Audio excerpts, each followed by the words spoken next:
Hi everyone, my name's Erica. I recently graduated from nursing school. I passed my NCLEX on the first time and I actually just got my first nursing job. So I wanted to let you know what you can do to be successful in order to pass your NCLEX. So I was able to pass it on the first time that I took it. I actually got up to 76 questions, and that's when it shut off on me. I went ahead and I did what is that trick called? I guess the Pearson VUE trick, where you go in and try to register again and see if it lets you. And so I got the good pop-up, and I guess that, meant that I had passed at that time. I didn't really, I don't know, I don't think I fully accepted that as me passing. So I went ahead and waited, paid to get my results early, and it did turn out that I did pass on the first time. So that was great. So now I went to an accelerated nursing program, and we used ATI. I don't know if everybody uses that or not, but we had, during that last week, what was called a live review. Once we passed our exit exam for nursing school, we had a live review, which really just went over, I guess, key points on what we were supposed to know for when we took the NCLEX. We had something called a pink book. I don't think I have it right in front of me right now, but it's literally a pink book, which is just a condensed version of really everything that you've learned in nursing school. So we had 3 days of live review. I believe it was 8 to 4 every day or so, where they just went over the key things that we should know for each subject. At the time, I thought, there's no way. There's got to be more stuff that we need to know. I mean, nursing school took however many years, and we were taught so much information, and here we are trying to cram 2+ years of nursing school into 3 days, basically. But really, you go in, you trust the process, and it turns out that that is everything that I needed to know. I know that they say that everyone's NCLEX is different. For me, I don't feel like I had questions on every single subject. There was a lot of priority questions, which patient should you see first, which patient is the most urgent, which patient can you see last. And then there was also a lot of, I guess, delegation, what tasks can the LPN, or how do they say CNA? The UAP, or is that an LP? I don't know. Anyways, what tasks can, essentially the LVN or CNA do? What's safe for them to do? What things should they know? Things of that nature. And then, I had various other questions and different things.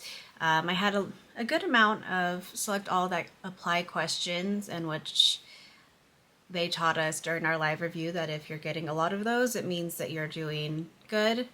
And so instead of, dreading every select all that apply that came up, you're kind of telling your mind, okay, if I'm getting a select all that applies, that means that I'm understanding the content,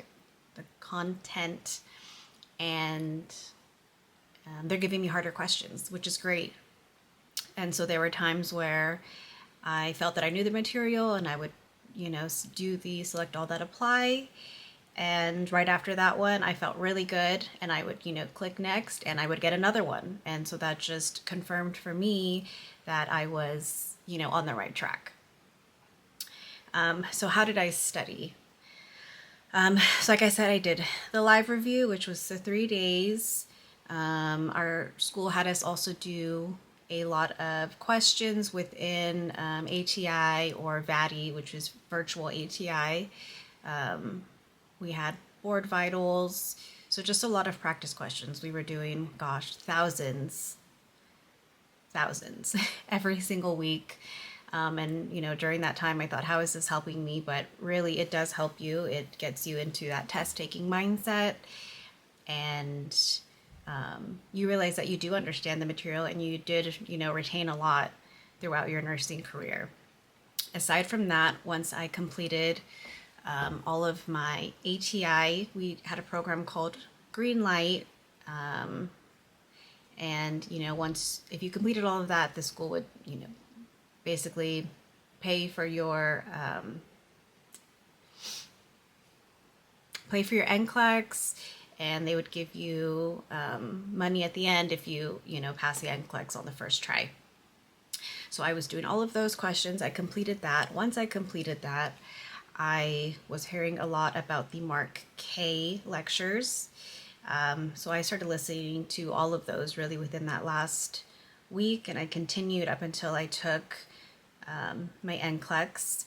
I thought that was very helpful. It was like a good refresher because it really simplified everything even more for me, and things that I thought I knew, he broke them down into ways that I was able to grasp that information even further, for such things like, ABGs and, what do these values mean? Is it, metabolic acidosis or respiratory acidosis?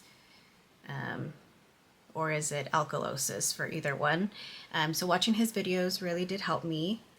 And then I also was watching, so that was on YouTube. I also watched, what was his name? There was somebody else.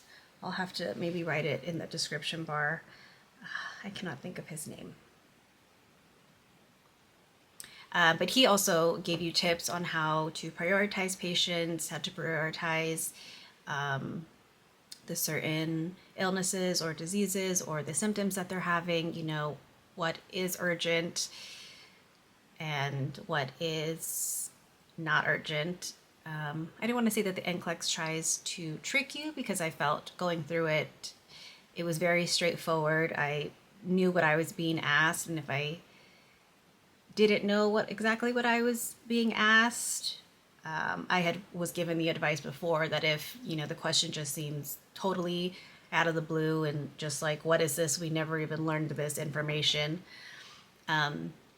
To kind of just assume that it's part of those 15 questions that are throwaway questions that they're just, testing us on to see for the next round of NCLEX. So I had I felt a couple of those. I had just had no idea. So I just told myself, just pick one and move on. And I told myself that this is one of the 15 that doesn't count. Was that true? I have no idea. But the best thing you can do is, if you get, stuck on one of those questions, is to, of course, take your time, read the full question, read all the answers. But if you don't know at all what is being asked and you've never seen anything like that before, just go ahead and pick one that you think sounds the best and just keep moving forward, because of course the NCLEX is timed. You don't know if you're going to get the full bank of questions or if it's going to stop you early. And so that's what I did when I didn't know a question. But watching both of those YouTubes really helped me to realize who is priority more, because I mean, in nursing school, I feel like they teach you a lot of ABCs, airway, breathing, circulation, and that's always what you look for. If there's anything to do with the respiratory, automatically you think this person is number one. We need to get them, oxygen. They are the first person that we need to help. But after I watched these videos, I realized that yes, of course, airway is very important, but there's going to be times where they mention that the airway is, compromised, or there's low respirations, and those things, they're not normal, but they're kind of expected for what that person has. So let's say, someone who has COPD, they are going to have a low oxygen saturation. Them being, 88 is really normal for them. And to try to bump them up to an oxygen saturation of 98 is just not the right thing to do for that patient. So if all you think about is, airway breathing, this person isn't getting enough oxygen, there's not enough oxygen running through their blood, you're going to think, I have to help this patient right away. But in reality, you don't. They're perfectly fine. That's really how they live, day to day with their oxygen at that saturation. So like I said, what was it? No, another one. Sorry. So those videos helped, really just going into the NCLEX, telling yourself that you know the material, because really you do. I think that nursing school really prepares you, and you just have to trust the process. Of course, there's tons of YouTube videos that you can watch. There's tons of questions that, practice questions that you can do. I knew people who paid to do, what were they called, UWorld or Archer. Personally, I'm cheap, so I did not want to pay additional money to do any of that. So I just, did the free questions that they gave us. That was through VADI or Board Vitals, and I did those questions. Eventually, I got tired of doing questions. That's when I started watching the YouTube videos, just to, continue to be exposed to the information, but to not, sit there at a computer for hours trying to just get through all of these questions. Because after a while, it just becomes a task, and you either start guessing or, you just start clicking through the information really quickly, and you just stop reading the question, you stop reading the answers. And so after a while, it's just not helpful anymore. So that's what I did. I did those free questions. Like I said, I know people did pay for UWorld, and I know it helped some people, as to where most of the people that I knew did not bother to spend their money and do those questions. The resources that the school gave us was more than enough. Some of those questions might help people like UWorld and such, but it seems to me like there's almost too much information out there. And if you continue to do questions or continue to watch more and more videos, it stops being helpful, and it stops supplementing, the information that you already know, and you start to doubt yourself, and you end up taking weeks and weeks to schedule the NCLEX because you think, I'm getting all of these questions wrong on whatever, system that you're paying for. But in reality, it's just because you're taking too much time. So I know that there's people that have spent a lot of time, extra time with UWorld or whatever else, and it really brings down their confidence. And before you know it, it's, months after you've graduated and they still haven't taken their NCLEX. And my school anyways told me, really the best thing you can do is, once you're approved to take the NCLEX, take it, because all of that knowledge is still fresh in your mind. And, every day that passes, you kind of just start to lose that information. You start to get out of that mindset and way of thinking. Because even now, I was talking to one of my friends, and could I take the NCLEX now? I have no idea. I graduated this January. I took my NCLEX maybe 3 weeks after I graduated. I took it at the beginning of February before I had my pinning ceremony. So yeah, 3 weeks, well, less than 3 weeks after I graduated. And that felt forever. Like I was just waiting forever to get my code to be able to schedule my NCLEX. And so the school said, the second you're able to test, that you should test, because it is fresh in your mind and you're still in that go, you're still a student. But now, so I graduated in January, it's what now?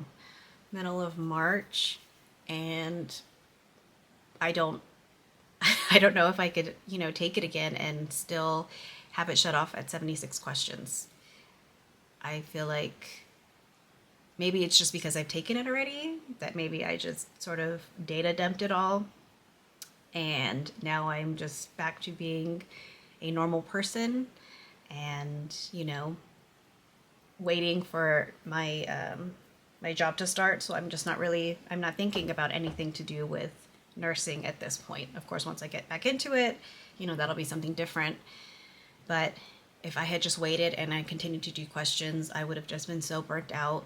I would have, I don't know, I would have hoped that I would still pass. I mean, I know people who have taken their time and done more questions and paid for all these subscriptions, and they did pass on the first time.